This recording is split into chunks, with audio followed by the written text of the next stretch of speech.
Setelah proklamasi kemerdekaan Republik Indonesia tanggal 17 Agustus 1945, bangsa Indonesia menghadapi berbagai macam tantangan baik eksternal maupun internal.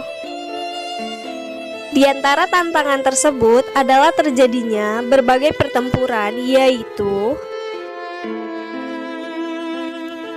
pertempuran 5 hari di Semarang. Pertempuran ini berlangsung pada 19 Oktober 1945 melawan tentara Jepang dan dihentikannya saat adanya gencatan senjata.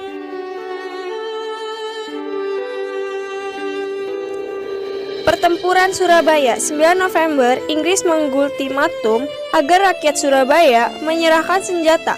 Kalau tidak, pada 10 November akan digempur habis dari darat, laut, dan udara.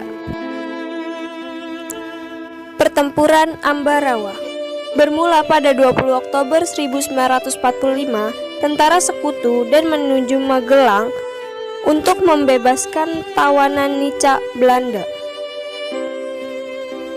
Bandung Lautan Api.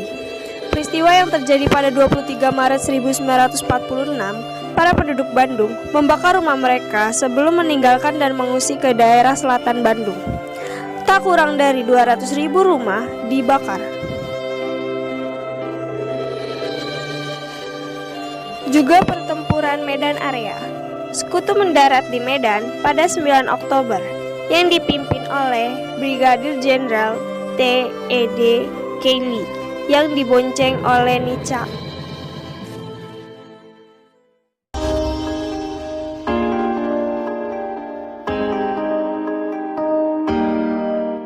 Selain pertempuran bersenjata, perjuangan kemerdekaan Indonesia tak hanya diperjuangkan di medan tempur, tapi juga lewat jalur diplomasi. Di antaranya, Perjanjian Linggarjati. Perundingan Linggarjati terjadi karena Jepang menetapkan status quo di Indonesia, menyebabkan terjadinya konflik antara Indonesia dengan Belanda, yang salah satunya ditandai peristiwa 10 November di Surabaya.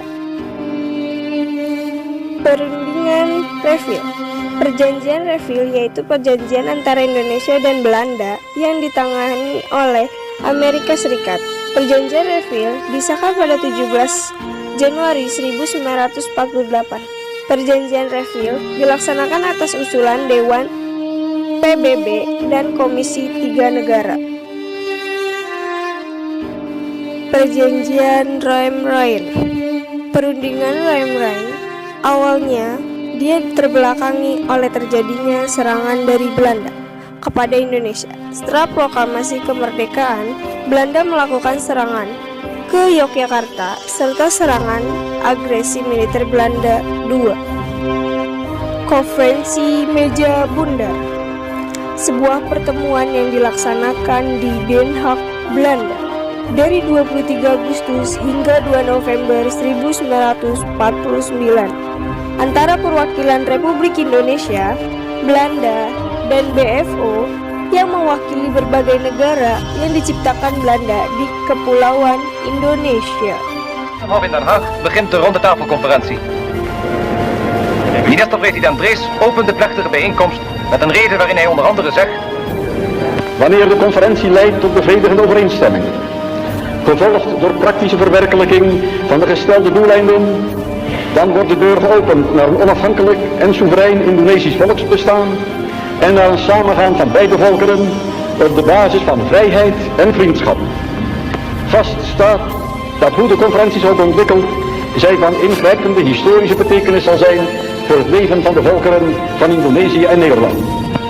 Wij houden deze conferentie voor het oog van de wereld en wij zullen moeten beseffen dat de waardering die onze volkeren in de wereld zullen genieten mede afhankelijk zijn van de wijze waarop wij deze onderhandelingen voeren.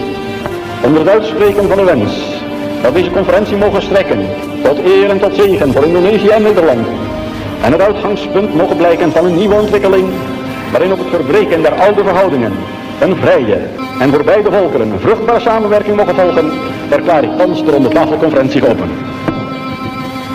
Dan spreekt de voorzitter van de Republikeinse delegatie, minister-president Mohammed Hatta.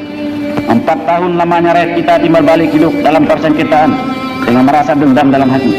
De heer Atta zegt onder meer, laat ons thans na een strijd van 4 jaar een nieuwe geschiedenis aanvangen, gegrondvest op vrede en samenwerking. De volkeren van Indonesië en Nederland beide zullen er wel bij varen en het nageslacht zal ons dankbaar zijn. Bangsa Indonesia dan bangsa Belanda kedua-duanya akan memperoleh bahagianya. Anak cucu kita, angkatan kemudian akan berterima kasih pada kita. Moga-moga Tuhan Yang Maha Kuasa memberkati pekerjaan kita pada konferensi Meja Bundar ini. Sekianlah dan terima kasih.